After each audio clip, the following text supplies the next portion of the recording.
everybody. Welcome to NewWayStories. My name is Jesse. You have found your way into the NewWayStories podcast, which is a comedy podcast that talks about creativity, comics, and cinema. And Christians. Anything that starts with a C, we're going to talk about it.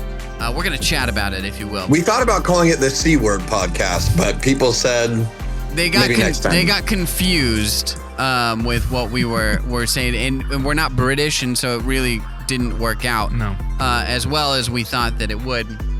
But here we are. We're talking about things, creativity, and Christian things. Go for it. I was going to say, our last episode that we've talked about this, we had a lot of views on it.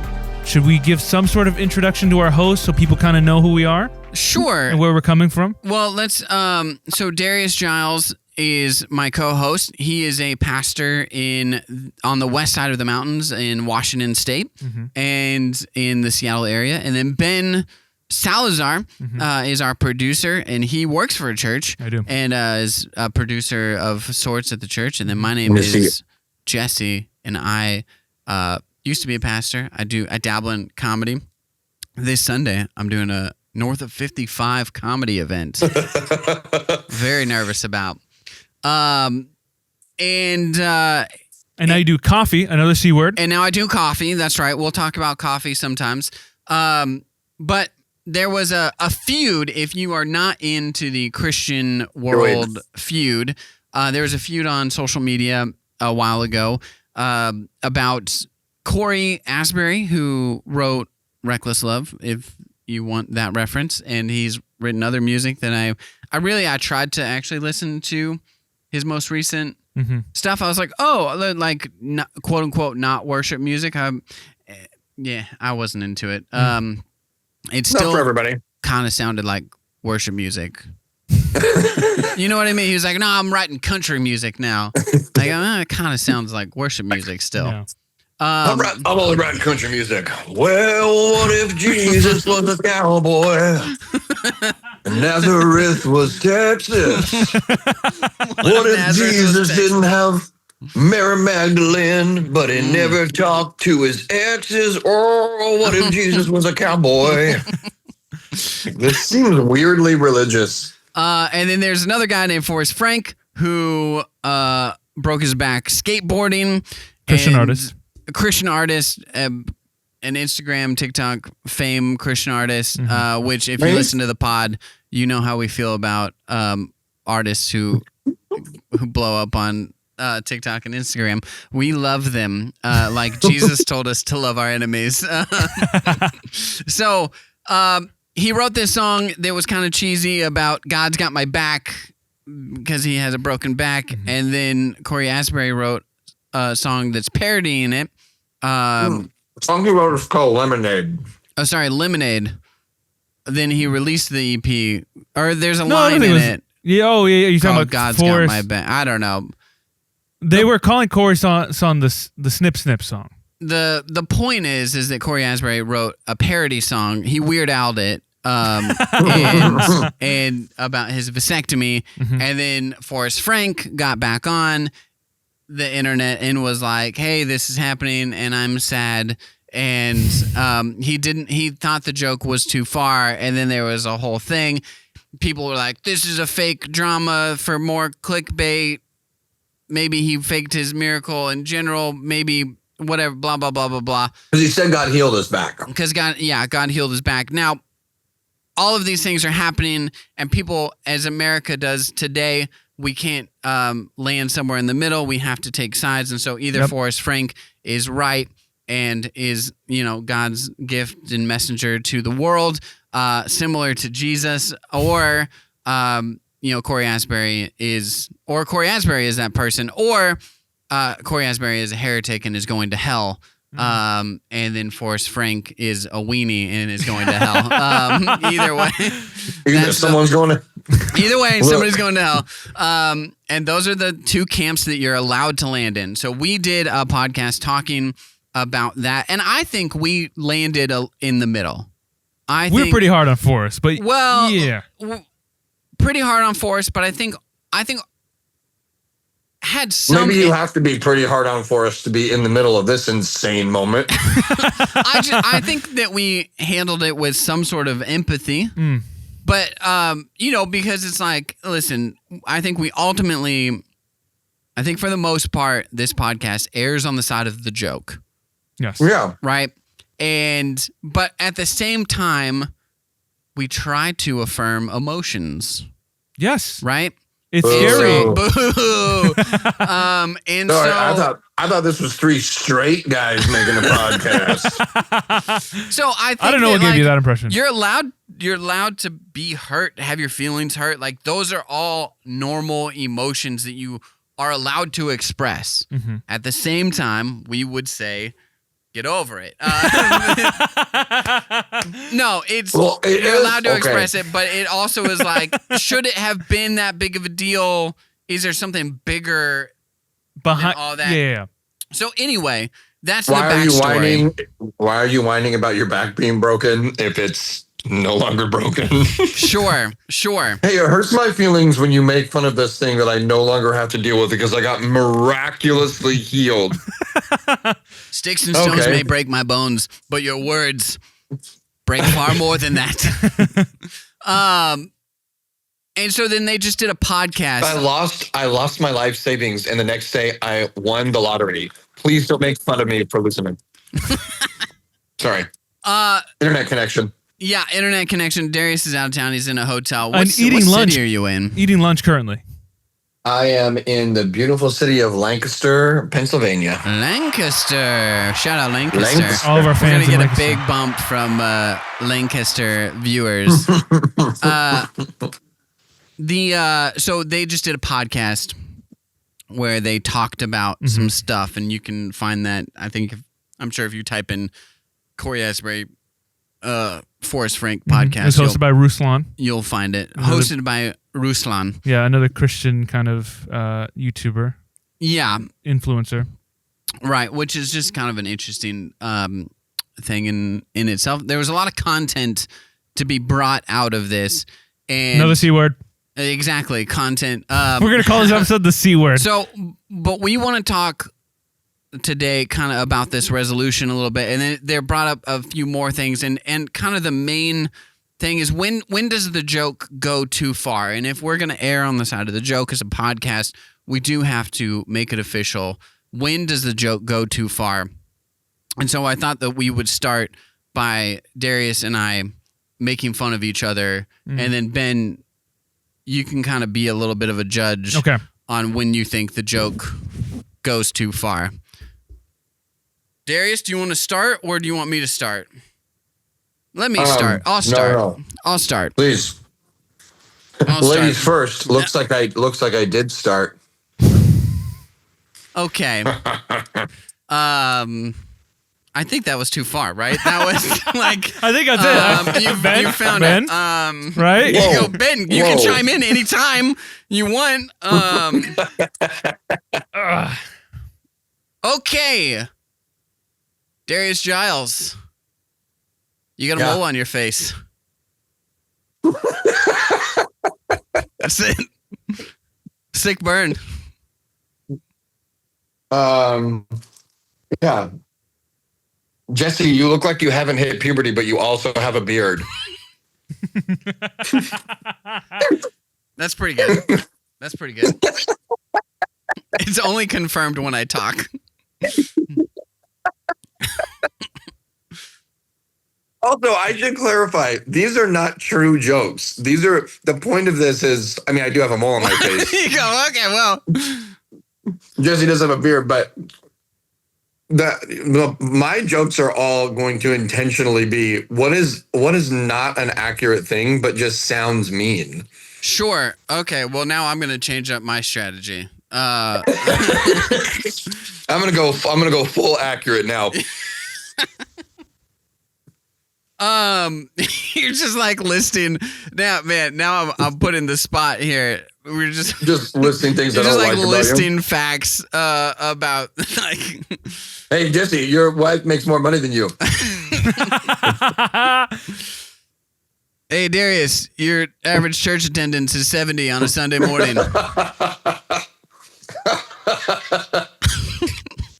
I'm glad that we said we weren't gonna do accurate things, because if it had been accurate, that was it a little like, bit of an embellishment in the non-making fun of way. Yeah. It was a pretty gratuitous of you. Okay. I think 55. No, All right. I'm sorry. I'm back. You keep going. You hit yours. no, you're good. Hey, Jesse, you're gonna be a bad father.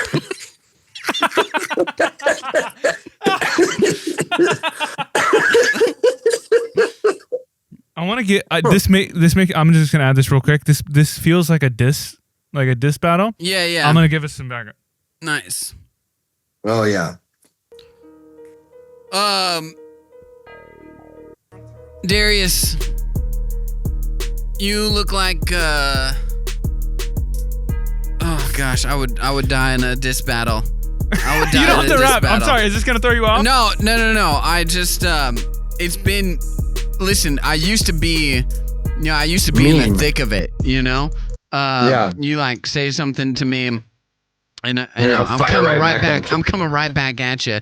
Some of the meanest things that I've ever said, like in high school, were always started by somebody else, right? And that one, I could go for the jugular. But it. You know what? Here, let's Hey Darius, you're you might be the only person I've seen that your hernia is as big as your bicep. That's a pretty. Darius gets hernias sometimes. Do you still have one? Niche. It's a niche. Yeah. Hey, you know what, Jess? The coffee movement died before you bought your coffee shop. It's just like saying things that are very like you can try to have like the conversation. You go, I really actually need to like tell him that like this is very this is gonna be a very helpful thing. It's a hard conversation, but it's the opposite of like telling the truth in love compared to like telling the truth in like a snarky like coffee movement died before you buy your coffee shop, idiot. Idiot. Which is intro. Yeah, that, I mean, maybe coffee will never die. Coffee will never die. This goes alive. This goes alive. Just you smell like a garbage truck full of banana peels. It's like almost a good smell, but it's rotten. So close. So close. So close.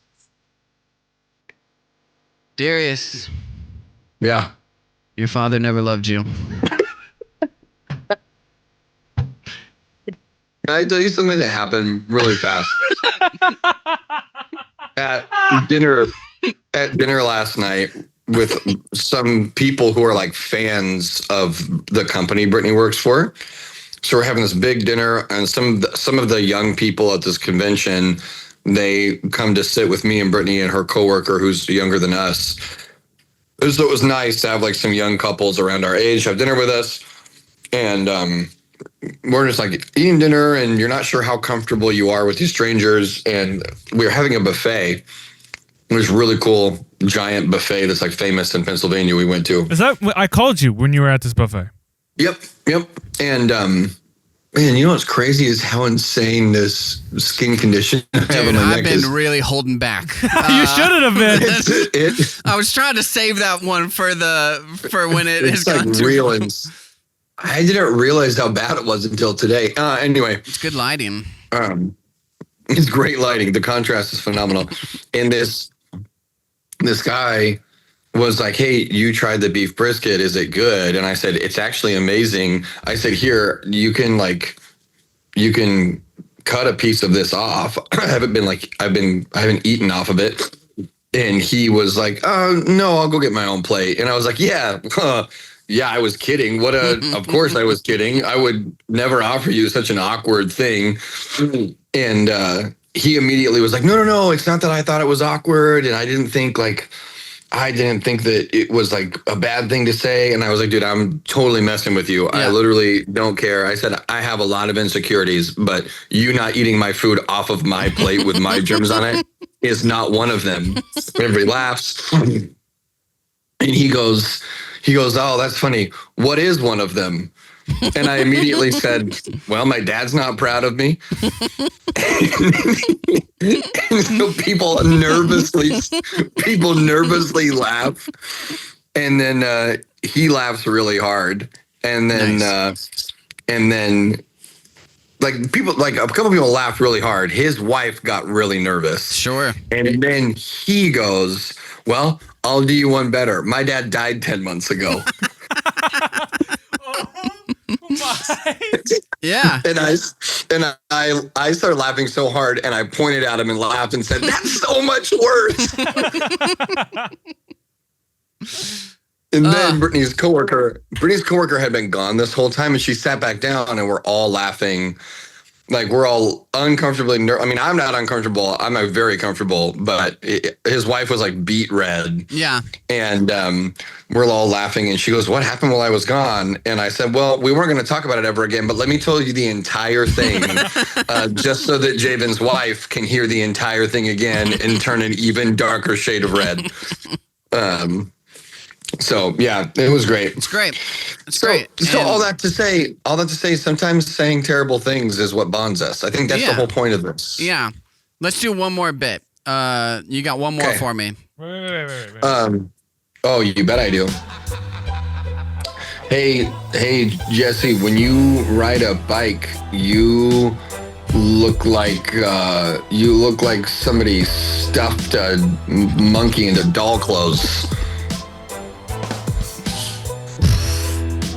I hate watching Jesse ride a bike. Look at those, like the old sock monkey, just a little pot belly with long, skinny limbs, just flailing about.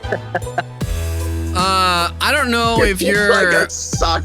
You look like a sock monkey is a really funny insult. I don't know if you're 11 or 75 based on. Crap! I had a good one, and then I don't know how to. I don't know if you're 11 or 75 based on the amount of Velcro between your wallet and your shoes.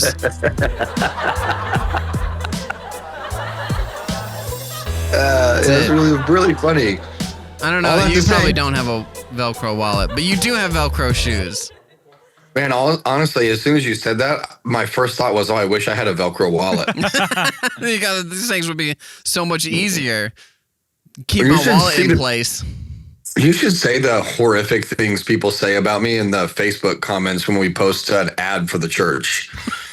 Okay, you should get into that because here's the funny thing is they don't realize when they post those comments that if they just said, if they hated me and they hated church and they hated Jesus, but all they said was, this guy looks like his church attendance on average is less than 100. It would be so much more devastating than anything that when they call me a pedophile, I'm like, well, I'm not a pedophile. If I was a pedophile, I'd be like, hey, don't point that out. Right. It doesn't hurt my feelings because I haven't ever pedophiled. I've never filed a pedo. So, yeah, go for it. No, I feel like people who are on Forrest's side would be like, well, his whole thing was he didn't know Cory. He didn't know Cory, so him making a joke like that. When you're with your friends, it's easier to laugh when someone says something like that. I think that right, we can obviously joke back and forth, and Darius and I have been friends for a while, so all of these jokes are never going to necessarily cross the line. I think also because the intention, like we so clearly know each other's intentions, right? Mm-hmm. And it is when Darius and I say something terrible to each other, it is because we know that we're gonna get like we're gonna get a laugh from the other person, right? And it's never like it's never from a place of malice. And I think that that's like the other thing too is my whole frustration with the Forrest Frank thing and Cory Asbruy is Cory Asbru's thing was made with such little malice and clear intentions from the beginning, right? Yeah. That I'm like, there's no malice to be found anywhere. Where there's a few other things, which I brought this up on the last pod, but Forrest Frank played a clip of somebody riffing his stuff, and they go, "This is how Forrest Frank makes music. This is how he makes a hit." And then they make a hit similarly, or they make music similar to that. They go, we don't make music like that. If you would like to listen to good music, come listen to our Instagram. It's like, that's actually like, that has malice to it. You are saying the thing you created is no good. Like, you're a hack. They're using him as a... Yeah, you're 100% right. It's malicious. They're using him to say something hurtful about him. Yeah. Darius just brought us to bed with him. And welcome to Pillow Talk, Darius and Jesse. Right, no, you can stay down. Okay, it's mostly an audio podcast. I just wanted people to feel the intimacy of what this podcast is going to be. I changed out of my negligee for this podcast, so now I feel like I'm being... You go, I'm not a robe person. Are you guys robe people? No, not at all. Sometimes. Do you go hotel robe? Oh, dude, if there's a hotel robe, I mean, you're paying to wear it. You're in it, man. Okay, I'm not, and it's a little surprising that I'm not a robe person because, like, my parents were robe people. My mom, like waking up, man, like my mom in a robe, pouring a cup of coffee, or drinking a cup of coffee, reading the Bible with a robe. That's like, it's always the weirdest thing to me. I'm like, I'm gonna put clothes on as soon as I can. But yeah, so. All right, so they started talking about this, and they have since buried the hatchet, and Cory Asbruy was like, obviously after Forrest Frank shamed Cory. Yeah, and I do think that there is an element when you're talking about relationships. The funny thing is that I say and do more hurtful things to my wife, who is the closest person to me, than I do to anybody else in the world. And it is, and I think that that's common, that you go, man, I would have never said that to like a random person on the street or whatever. Yeah. And then you have to come back and you go, oh my gosh, I'm so sorry that I said that hurtful thing. Or the other day I said something, I made a joke, and I'm clearly like to me, I'm like trying to make a joke, and it hurt her feelings. And if it wouldn't have hurt her feelings, we would have laughed about it, and then we would have gone on. But it was like, it hurt her feelings, and I go, oh, you know what? I'm really sorry. I was not trying to hurt your feelings. I don't really, whatever. I don't even remember what it was.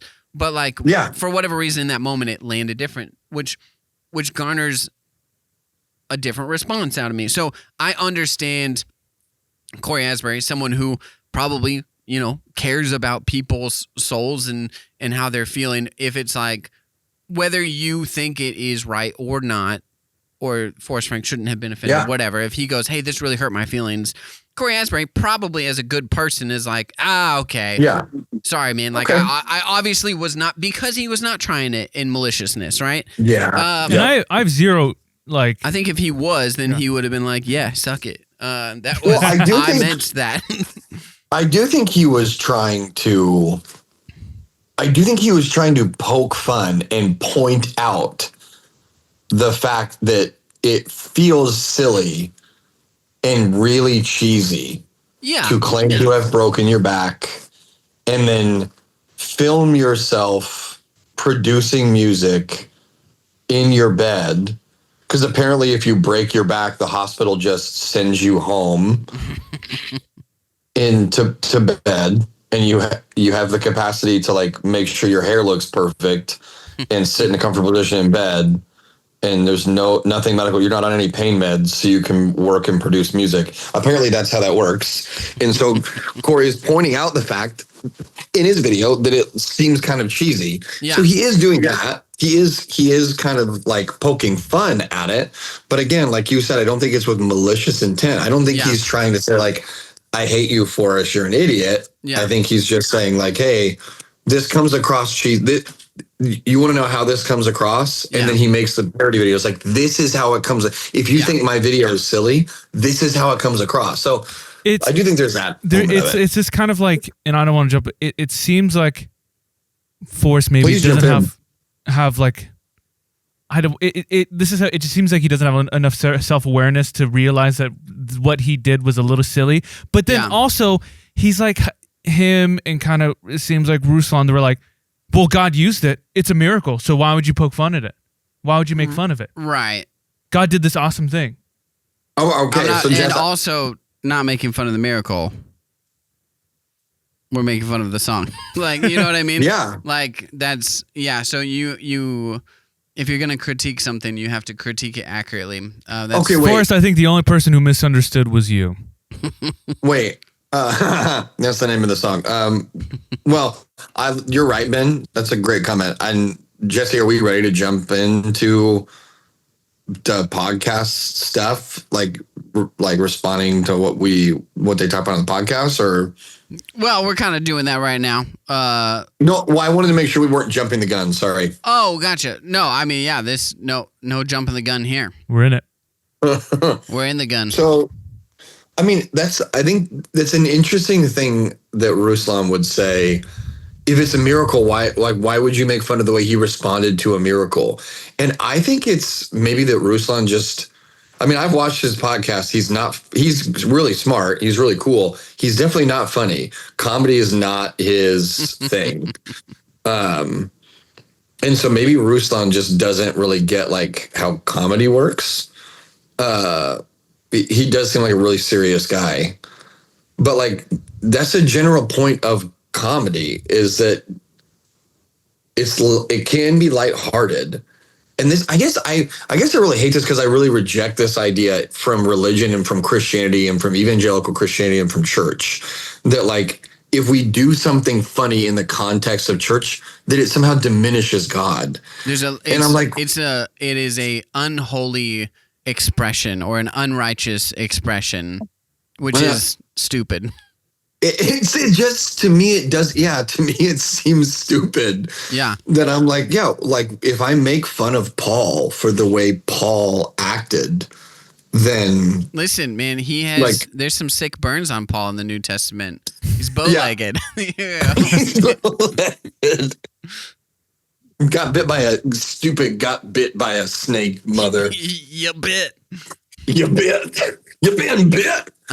So, like, I think that's an interesting thing to me, is like, well, I remember and this is a different niche group of people, but like when I tell a story preaching from the Bible, I will go out of my way to make fun of the characters in the story, and I don't make fun of God. Right. I might say something like, this thing God did is funny. Yeah. Like, it's funny. It's funny that Jesus bends down and writes in the sand. Like, that is funny on the level that, like, why are you writing in the sand? Also, too, from our, like, the joke is typically how we are viewing, like, how we are viewing God or what God is doing. Yeah. It's like, doesn't this seem like an absurd thing? And they actually kind of touched on it. Doesn't his love seem a little reckless? Right. They touched on this with Cory's like reckless love song that apparently theologically people I had to give myself. Yeah. God's love is never reckless. And you go, no, this is how I view God's love, right? Like, it is reckless that he can love somebody like me, right? That's that is like, it's interesting. That was interesting because Ruslan's in like a more reformed guy. So he's kind of in that reformed circle of those people who were making fun of him. And even Ruslan said like, oh, you guys don't understand how poetry works. Right. Like, it's art, it's poetry. It's like he's not literally saying God's recklessly stupid. Yeah. Right. And so maybe he's just like not good, or maybe some people are just not good at getting jokes like that. But I do think this idea that, why would you make fun of the miracle that happened? It's like, well, I'll make fun of anything that's funny. I'm not going to mock the Lord. Right. I'm not going to mock Jesus, but I'm going to like poke fun at anything that is naturally fun and funny. And I don't, how small is your God if poking fun at the aftermath of a miracle makes God small? That's crazy to me. I literally have a joke about Jesus' miracles. And you have a little bit. You know, and I say like, how awesome would it have been if, you know, this like deaf and poor guy comes up to Jesus and he goes, well, no wonder you can't hear because of all that money in your ear. And and it's like two problems solved two at once. Like that would be hilarious. I'm obviously not making fun of Jesus. Like in the book of John is like, oh, and is it Peter and John who race? Oh yeah. John's like all the disciples raced to go see Jesus, and John is the one who won. And you're like, yeah, you wrote this story, and so like, did that really happen, John? I mean, like Peter will tell you that he knows me out, but like, listen, photo finish, I won. Like, we asked the ladies, and they all said I won. Imagine the other disciples. John's like, hey guys, I finally finished my gospel. And they're like, oh dude, we're so excited. This is going to be such a big deal. Can we read it over? And he's like, yeah, absolutely. And they get to that part and they're like, why did you add this detail? Yeah. Like, why does it matter who won the race? And John's like, oh, because... Well, I did. I did. So I had to put it in. It's in. I guess facts aren't important to Peter now. It's the gospel. So yeah, there's things that are funny and they're not mocking the Lord. And so again, like you guys said, Cory's video, was it mocking Forrest lightheartedly? Yeah, but it wasn't mocking the miracle. Here's something that I want to touch on. I think just to like kind of answer the question even before I ask it, I guess. But what is too far? And I think when you use humor maliciously, that's when it's too far. And so this is when I wanted to kind of get into, because Ruslan brought up this idea of punching up or punching down. And I think a lot of people, and this is where I'm going to get on Forrest Frank's side a little bit, is that you go, oh, this guy's fair game because he's like, a successful person, right? He's found success on Instagram, therefore I can destroy him. And we're not allowed, so we're allowed to punch up, but we're not allowed to punch down.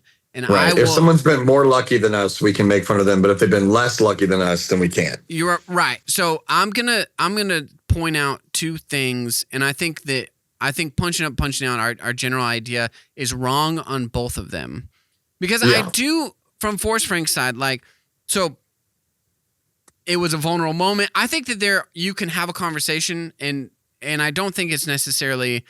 I think the world we live in with Instagram and everything, TikTok, whatever. I think the world. Jesse's not on social media, so he doesn't really know what's going on. On MySpace, it should be your top 8 friends, and that's it. I put out this thing. MySpace. He put out this thing that was vulnerable. He's like, and then I didn't like how people reacted to it. The conversation, I think, should probably be like, well, hey man, like, maybe you should pick and choose the things that you make like crazy public in your life. And, those are the things you can control. But he chose to do that. I disagree with that. Like, I'm not going to put crazy vulnerable things on myself online. I'm going to do funny bits and stuff. I guess that's not entirely true, because I've said some pretty crazy vulnerable things on this podcast, but 30 people listen to it, so it's fine. Who's got a small influence now, Jess? Let's talk about my penis like that.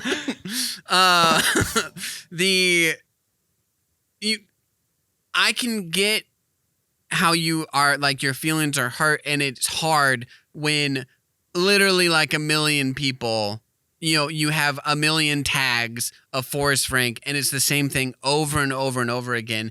And whether you're thick-skinned or not, I can see how that would get at you. You go, man, this is like the same thing over and over. And Cory Asbruy mentioned that.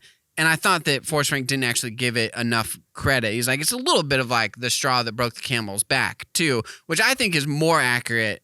Because I'm like, if Forrest Frank's happened, if Cory Asbruy's happened first, it would not have been that. But then, okay, here's another thing. But then Forrest Frank kind of doubled down on. He was like, "Well, it was the content." Exactly. I was like, I don't think that you're being truthful with yourself. Like, yeah, that's what I was gonna say, because he was that's my ultimate. Go ahead, Ben. No, because he was like, oh, well, Ruslan said, oh, well, if it was just your buddy and he sent it to you, would you have the same reaction? He said, long pause, no. Yeah. Or yes, yes. It still would have like hurt his feelings or whatever. So it wasn't the straw that broke the case. You just didn't like his joke. I think it's also too, and I'm sure there's a whole bunch of influencers. I think that it is too of like, he probably looks up to Cory Asbruy a little bit.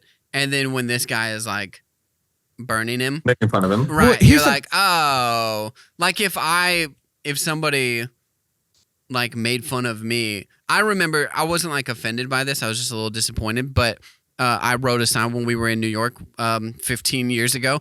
I wrote a sign that my one goal in life is to like high five Al Roker. We were on the Today Show. And he was a total jerk. And he goes, you should dream higher. I'm like, yeah, like it's a bit. Yeah. That's what's really fun. That's what's really funny about him. You should join in the bit with me. That's what's really funny about that moment is like he was so insecure in that moment.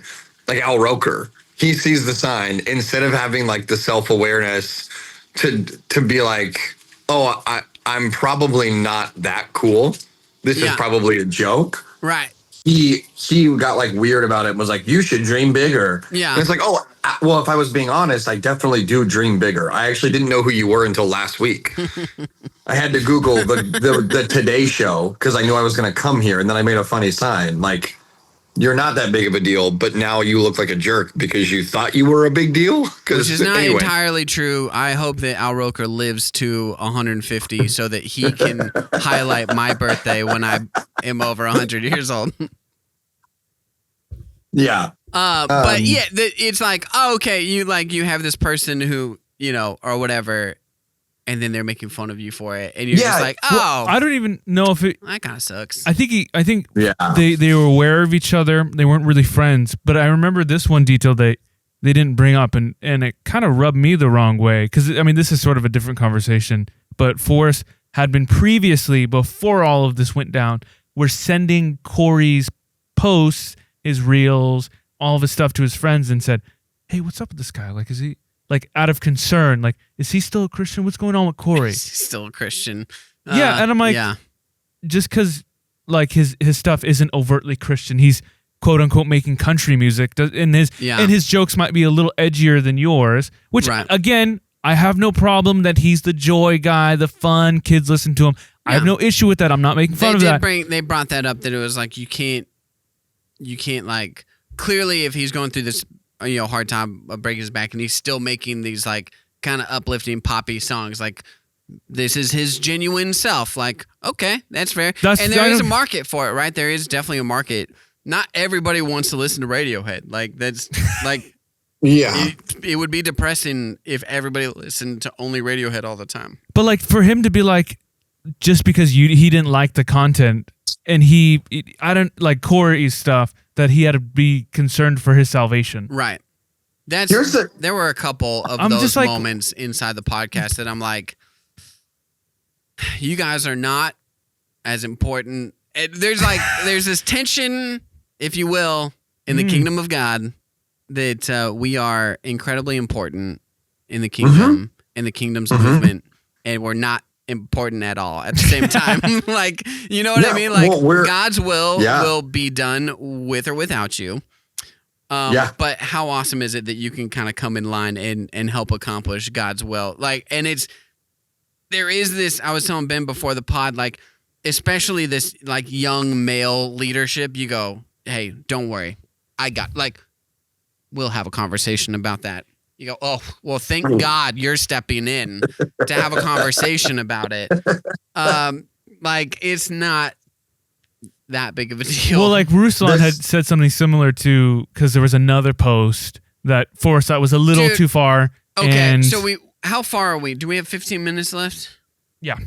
So let's, so to put a bow on the punching it down. Yeah, sorry, we totally. I do think that, I don't think that punching up is okay when it is like when you're kind of making fun of a tragedy or like you go, I can make fun of this celebrity, like they're gonna get a divorce or whatever. It's like this person cheated on them. I'm like, yeah, they probably feel like garbage. and it probably is not okay that you're making fun of somebody because their marriage fell apart. Just because Brad Pitt makes a lot of really good movies doesn't mean that we should be able to take shots at his personal life, right? Yeah. You can make fun jokes. of his work. I was going to say make fun of his work. Yeah. Yeah. And like, listen, so there's that element of it. And then likewise on the punching down, I don't think that you should ever punch down at like someone's social status or whatever to drive them down even further, which I think is what has happened historically, is that people from the top go, look at that poor person, and then, they push them down on the ground and they all laugh about it. That's not okay. However, there are jokes that are fair game if you're quote unquote punching down or whatever. Like ever since my wife has been successful, if I'm not allowed to make fun of people in like a lower tax bracket than us, that's why I can't make a whole lot of jokes anymore, right? That's why my wife is loaded. Well, the funny thing is, like two super quick things is one, you shouldn't. You can if you want, but you shouldn't make fun of somebody just for the sake of like being bigoted. Yeah. Like you can if you want, but it's a really dumb thing to do. So like if you just hate poor people. I was gonna say from a human perspective, it does, even just from a broad human perspective, you're like, that feels wrong. But from even further from our perspective as Christ followers, that we want to like be even more above that. Yeah. You really should not be trying to drive someone down even further. Yeah, but also, and so my other short thing is also, you know what? Let people do it. Let people do it because they're only going to sound dumb. Like the crowd is not stupid. The crowd will decide. Yeah. And if there's a crowd of bigoted people that want to listen to other bigoted people, fine. Like let them inbreed until they've all bred out. Like that's really mean of me. I want There's a sick burn inside of it all. I want God to touch their hearts, but like socially, I'm like, why are we so obsessed with policing people saying nice things? People that are bullies at school, like if you remember being in high school, bullies were never actually popular. Yeah. Like people would put up with them. Yeah. People would placate them, but no one, and I don't mean to be mean, and I know this sounds harsh, and I don't take pleasure in this, but no one ever really liked them or loved them. They were just allowed to be around because people didn't know what to do with them. Yeah. And so if that's what you want to be, I guess go ahead and be that. And I'm not going to waste my energy policing it. Well, I would say I would push back a little bit on it. It's such a crazy thing in like comment sections that it's like the comment sections are just honestly like we shouldn't even like what you should do is just not read comment sections, right? Like, well, here I was going to make we should like ban comment sections from every platform, right? You don't, or you should have to take an intelligence test before you're allowed in the comment section. Right. You know, like, but also if you're in high school or if you like are in real life and you're seeing an active like bully, like you should stand up for that Pardon person, me. right? Yeah, no, you're right. You're right. That's an important caveat. It is a good point that it's like the thing that they're doing doesn't gain them popularity or, and I think, there's this old, like the class clown or whatever is just the school bully. I think that has by and large gone away, but you should stand up for the bully and you should like sharpen your wits a little bit because listen, that's not the main goal that we want to do, but you can take a bully's power away with a few good jokes and then learn and then you got to be on your reflexes to dodge those haymakers. I think at the end of the day with the point we're trying to make is Cory did not go too far. No, not at all. He didn't go too far, and I do think that there is a give and take of putting everything on the internet. Like there are goods and bads, and I think that that's the reality that I think Forrest Frank has to kind of come to terms with, where it is like you live and die by the sword, right? You are going to put everything about your life onto TikTok, and you're going to reap a lot of benefits from that. And the reality is whether it is right or wrong, you are now going to also reap negative things from that, because that is the culture that it is. And you can have, like, I think you can say, you can comment. I think in one part he goes, I just wanted to put something out publicly that goes, I see that this is happening and I don't love it. That was all. And I go, that's not what your video said, dude. Like, that's not what the video said. If you really were like, hey, I just wanted to point this out, that this is something that's happening in the culture and I don't love it, I don't think it's healthy, then let that be your video, and that's it. He wanted to just be humble and say, hey guys, I know that you're having fun. I know that you're trying to have fun. If you would please stop. I know you're probably not trying to hurt my feelings, but my feelings are hurt. Yeah. Like that's the adult thing to do. Right. And if Ben, I want to let you say what you were going to say. I want to share after you say that. I just want to try to quickly share my take on like some of the evidence of weird behavior that I have seen in this. I also think, just real quick too, is that the whole, like, the reality is that you are making it public and you go, well, it's just kind of a weird thing because of like how virality works in the internet space.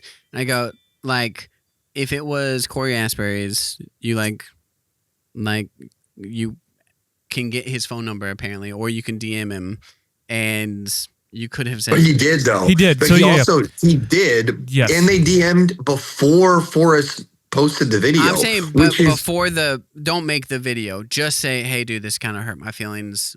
I know you want me, whatever. What I'm saying is it's weird that he DM'd Cory and then posted the video. Because if they had, so go ahead, Ben, and then I'll talk about like 3 or 4 things. I'll try to be very succinct that are really weird, and to me, honestly, just like alarming. Not. I'm not making a judgment. They're just alarming things that I'm seeing. Well, I mean, it's just like he kind of felt he wanted to have this.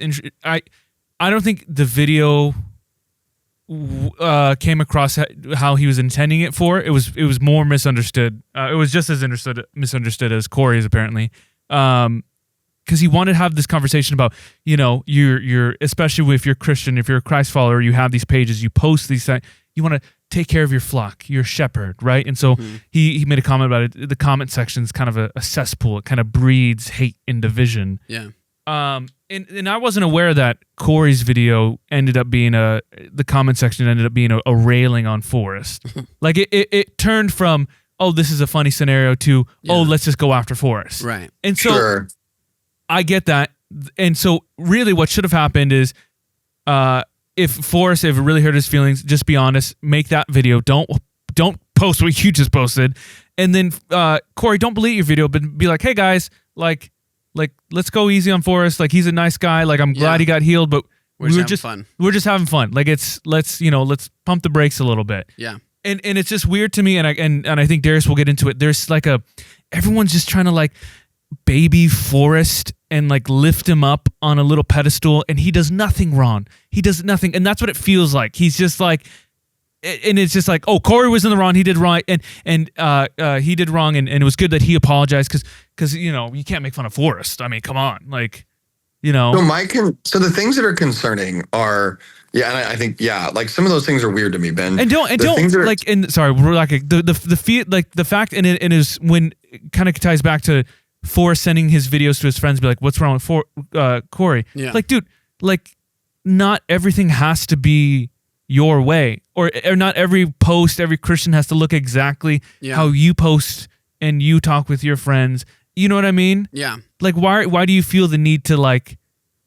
It was just weird to me. Why do you have to decide whether some stranger you've never met is saved or not? Like, it doesn't. Right. If you're concerned, maybe reach out to him and say, "Hey, man, are you doing okay? We're both Christians." I'll try to be very, very, very succinct. I'll try to be very succinct. I can't. There's probably a lag between us. Okay, so if they talked privately before Forrest posted his video, then regardless of whether you like it or not, his video is disingenuous. His video definitely intentionally poses it as if they have not met or talked. And so that's deceitful. And he needs to be asked, why did you post a deceitful video?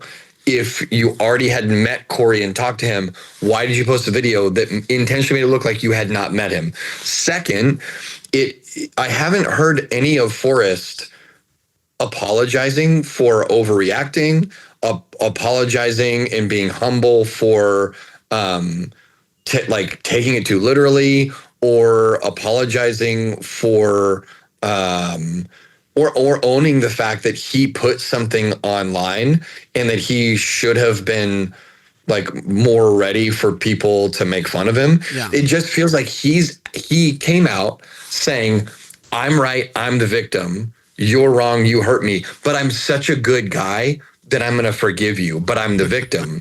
Right. And that's literally what he came out doing. And now everyone is like, wow, I can't, like, Forrest is such a good guy. He's just a victim and he's so much better than Cory. And that's a very odd place to put yourself. It's never a good place to put yourself, frankly, to say, hey, I'm a victim of this arbitrary pseudo crime, but I'm so much better than everybody else that I'm going to be forgiving. Don't worry though. I forgave him. And so then for them to have that conversation and none of the conversation to be any of like what Forrest could have done different, how Forrest could have reacted different, it just poses the whole thing as Forrest is a victim and Cory owes him an apology. But thankfully, like, Forrest is a salvific figure that already forgave Cory. That's concerning behavior to me, because if you acted that way to your relationships in real life, it would be manipulative and weird. Yeah. And it also, when they begin to ask him, well, it was the problem that it hurt your feelings? And he says, well, it wasn't that it hurt my feelings. It's just that I really think that it was dirty humor and you need to be a better shepherd. I'm like, well, the humor is really actually not that dirty in the Snip Snip song. Maybe it is a little bit dirty, but why would you try to project it and say, well, it didn't hurt my feelings. Actually, I'm totally cool. Like, I'm just worried about your soul. Yeah. That is also manipulative. Yeah. Like, just admit that it hurt your feelings. And that's alarming to me when people can't just say, I work with people who have a hard time not being manipulative, and they always have this pattern of behavior where it's like, well, no, it's not that I wanted something, it's just that I thought that something should be done different. I'm like, no, you have a preference. Share your preference and don't manipulate people with your ideology. And then finally, the whole comment about shepherds is weird, because Forrest Frank isn't a pastor, so he's not a shepherd. Right. And so if you're a musician and you want to be a shepherd, go take a $1.5 million pay cut and be a shepherd. But don't be a famous artist, but then when it's convenient, act like a shepherd. Yeah. It's like the genie at the end of Aladdin. That's fine. But if you want the shepherd title, like, take the bottle too. Everything that goes with it, you know. Because believe me, Forrest, it's a good calling, but it's cramped in here. So like, just if you want to be a shepherd, own that and go start doing shows for free at small churches in rural areas. I would say the idea, and there's also like I think a trend in, you know, quote unquote mega churches or whatever, or even just middling churches, that you now have seen that these large pastors, right, these figures are like, I cannot effectively shepherd, you know, 1 million people or whatever. And so this idea of like, oh, I'm going to shepherd these, you know, million people, you go, the pastor has his, you know, and it's so corny that I'm about to say this, but it's like so true, is that like, you look at Jesus, you got WWJD, right? And Jesus had his 3, and then the 12, right? And then the like 144 or whatever it is. And you go, and that's your limit. Like, if J-Bone had the limit there for like shepherding people, like, you need to also pump the brakes. And in your industry, and we always talk about this with creativity, in your industry, in what you do creatively, you should have people that you're mentoring. Forrest Frank should have 5 to 6 people that he has an impact on that says, and maybe hey, this is how we positively... Well, no, I'm saying like this is how we positively influence the world through being Christian artists on a social media platform. And this is how we get better at it, blah, blah, blah, blah. You're not shepherding 1 million people or 2 million people, how many ever followers you have. Yeah. Like, you're not shepherding those people. You are entertaining them. You are potentially helping them in a down moment, right? Like, I view comedy that way. It's like a quick inspiration. I'm not like shepherding people in like my North of 55 like thing that I'm doing. I have crafted a stand-up set that is built around the idea of building community, right? And also inside of that I have poop jokes. But like I don't say, "Oh, thank God I had this opportunity to shepherd these, North of 55 people." But I go I'm going to talk about community, because that's what I'm passionate about. I'm going to talk about building community, living community, and I'm also going to make jokes about it. And if you're inspired a little bit, awesome. If you go, hey, that was a good time, I laughed, great. And then also, this is how I end it. If you have to get through hard times to like grow closer together. And for some of you, that was sitting through this 20 minutes of comedy. So you're welcome. You have a tighter knit community group because you sat through bad comedy, right? Like that's and that's it, man. That's like, and now I'm out.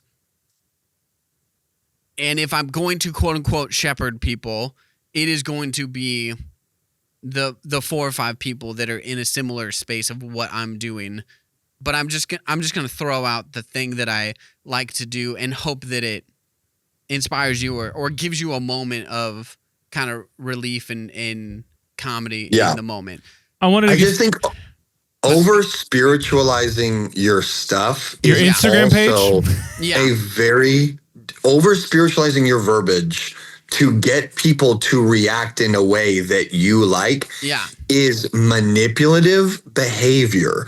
And whether you meant to or not, so I do think there's enough evidence here that we're like, I think the way Forrest is behaving is manipulative. Yeah. And he can respond to people saying that if he wants, but that's my concern. It is, again, one more thing that Ben and I talked about, and I just want to touch on one more thing outside of this.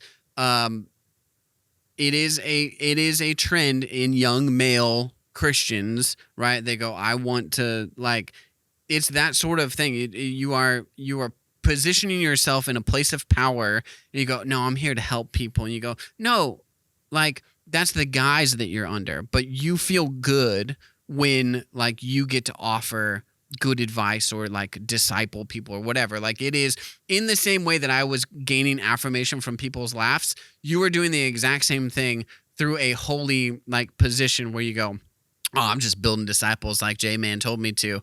You go, okay, but what is your genuine drive in that? I was watching the hit show called Midwife with my wife. And there's a pastor there helping, in the homeless shelter. And he's like, hey, just so you know, like I've seen, the homeless guy was like taking steps forward and he goes, hey, just so you know, like I've seen this story before. Like, don't be discouraged when like it doesn't work out. Right. And she's like, how dare you? I'm helping him. I'm doing a good job. And then it inevitably doesn't work out. And she goes, on second thought, I was doing this because I was feeling better about myself for helping him, right? Like she was getting it. She wasn't doing it for the right reason, right? Like now you can have an outcome of like good things happen, but your drive is important. Here's the final thing that I want to say. Okay, I have a couple, like 2 things. But Ben, you say your thing. I want to just clarify something Darius said earlier because I know it could. So you said when it came to like Forrest being concerned over Cory's salvation because of his post, and you said you shouldn't worry about that. You should, but also I went back because he's like, a couple months ago, this is what Forrest said. A couple months ago, I saw some of the stuff and I was concerned. So I went back all the way to like July, May, March. The stuff Cory was posting. And I was like, this is the stuff that made you concerned? Right. Like, this is not that big of a deal. Like, this is just, I don't know. Yeah. It was just weird. And because I think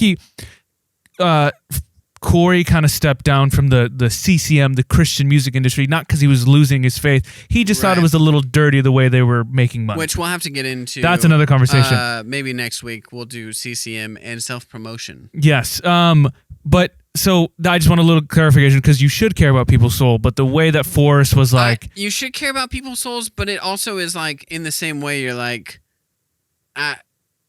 I am on this like balance of, man, I would really love, like, I follow Shia LaBeouf's journey a little bit, right? Mm-hmm. But I like don't have a personal connection with Shia, and the people that I have an influence with, those are the people that I need to be concerned about and like want to help. If you go, oh man, I just am really concerned about this celebrity's salvation, and I want to like maybe connect with them a little bit, it starts to get a little shady. Yeah, you can like, if you're feeling real crazy, you can pray for that person or whatever. But I'm like, if like Cory obviously has Christ followers in his circle or like people who actually know him. Mm-hmm. I think those are the people who should reach out. And if there's something concerning, those are the people who reach out. A fellow Instagram influencer, TikTok, whatever. Like, I don't know. I would be a little careful.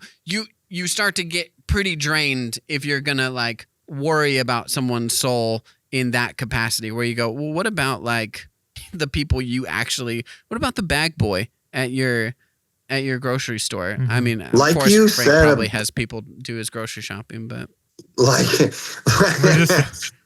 you said about the midwife show, it's a little bit self-important.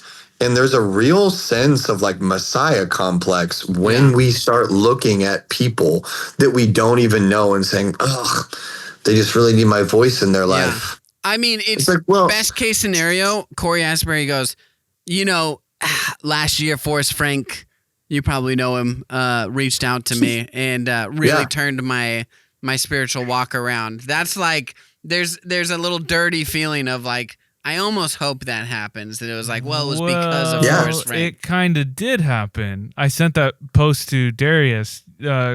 Cory's now, he's like, I'm making Christian music again. Oh my God. So to that effect. Well, I mean, is he making Christian music because he's on Forrest Frank's? No, he's going to work on whatever. I think if this whole thing has been some kind of like a return to something that Cory felt like he was called to, believed he was called to, then I think that's good. Praise God for that. But I'm not willing to overlook the manipulative behavior and say, oh, well, if there was good fruit from this, then no one did anything wrong. Yeah. And I do think, I don't know how I worded it earlier, Ben, and I appreciate you calling that out. So, and I don't remember how I worded it, but definitely you guys are both right. Yeah, worry. Your heart should be concerned for anyone and everyone, whether you love them or you hate them. It should be concerned for the healing of their soul and the eternity attached to their soul. And that they, as Christians, that we believe that they would hear and respond to the hope and the good news of Jesus. We should be concerned. But like Jesse said, there are people that are around you all the time if you just take 10 minutes to look for them that need you. And God has, in his divine wisdom, placed them in proximity to you. Yeah. Like Jesse said, there are low-income neighborhoods within a 30-minute drive of you, no matter where you live in the United States. God has placed you within 30 minutes driving distance of those places. Go pass out water bottles on a hot day in the summer, whatever the crap is. If you want to talk to Cory Asbruy, direct message him. Yeah. Direct message him like an adult. Yeah. Last thing, very, very, very, very last thing, because I just don't know when else we could bring this up again because it was highlighted here. Yeah. Yeah. So what do you guys think, pastor perspective, Forrest was talking about, because you listened to it and I told Darius about it. He said, I think it was before the injury or right after it, he was like, well, I was praying and God told me I need to write this down. I need a journal. I need to film stuff. He told me I got to get get the camera out and just film whatever's going to happen because it's going to be big, whatever it was. Yeah. What do you think about his aspect of God called me, God told me to do this? That kind of, because he threw that around a lot. Got two things here. One, when is it? Yeah. I guess the question is, when is it God and when is it you? Yeah. Well, if God is telling you to create more content, it might be you, and not God. And it reminds me a little bit of Russell Wilson when he lost the Super Bowl, and he was just like, man, I just remember like, and when I walked off, God was like, I needed you to lose that one so that like you can appreciate, whatever. And he's like, it was just like a humbling moment so that like, when I win in the future, that's going to be amazing. I will tell you, Russell Wilson has played himself out of a Hall of Fame career over the last 3 years. It's insane, the fall from grace. Even God is not a Giants fan at this point. But it's like these things you should go if you are trying to hear from God, you always have to like use the lens of the Bible, right? Mm-hmm. And it just and check your motivations. And if God is saying, man, I wanted you to lose that Super Bowl so you were ready for the next one that you win. You're ready to win the next Super Bowl. Boy, I don't know, R-Dub. That's a dangerous idea. Nice. Yeah. And if God is telling you, oh, dude, you gotta record everything. You gotta get everything out on Instagram because, man, what you're gonna do is big. You're not the writer of the next gospel. Like, sure, record stuff if you think it's fun. And I've thought about this before. I have like journals and stuff, and I hope that like my kid in future goes through it and is like, these are kind of fun things that Dad wrote down. Like, maybe this podcast lives on well beyond our years or whatever. That's a fun idea. But this whole like you got to write it down because like you're the next thing. It's taking God out of the equation, I think. You know what's funny to me is I don't know the right way to say this. I 100% agree with everything that Jesse said. I don't believe in a poverty mindset for Christians. That's not helpful either. But I also don't believe in this ungodly ambition that we should just believe that God's always setting us up to get what we want in the future. Yeah. Romans 8:37-38 says God will work all things for our good, but our good is not always what we want. We are toddlers and God is a parent. And if you've ever seen a toddler, what they want and what they need are almost always not the same thing. Yeah. And it's funny to me that people say, well, I just knew this because God told me to. And I get a sense when people say that, like the way Forrest may be using that, is that they're telling other people like, this is truth because God told it to me. And I want you to see, and I kind of want you to agree that God told me this and then that's real. And that's funny to me because I do a lot of like, whatever you want to call it, ministry where I, during church, will be like, hey, I feel like God wants me to say this right now. And then I'll say something to a specific person about a specific thing. And not all the time, but oftentimes they'll break down crying and they'll say, who told you that? And I'll be like, nothing. It literally popped into my head. I don't know where it came from. I think that God is good and God wanted you to feel seen and known right now. And he wanted us to pray for you. And every time I do that, I say, hey guys, I feel like this is from God, but I'm just be honest with you. I don't know. I don't know. Yeah. I don't know the mind of God. And so if it's not, I always say, or I always strive to say, if this is wrong, blame me and don't blame God, because God is perfect and I'm not a perfect interpreter of God. Yeah.